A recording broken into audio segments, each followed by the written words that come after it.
আসসালামু আলাইকুম। এই ভিডিওটা দেখেন। ইরানে যুক্তরাষ্ট্র ইসরায়েলের হামলায় আয়াতুল্লাহ আলী খামেনি নিহত, প্রাণহানি 2 শতাধিক, চলছে পাল্টা হামলা।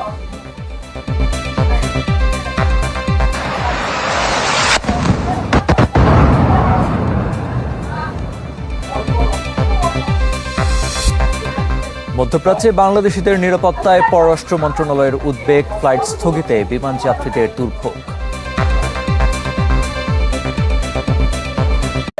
আসসালামু আলাইকুম। এই ভিডিওটা দেখেন। ইরানে যুক্তরাষ্ট্র ইসরায়েলের হামলায় আয়াতুল্লাহ আলী খামেনি নিহত, প্রাণহানি 2 শতাধিক, চলছে পাল্টা হামলা।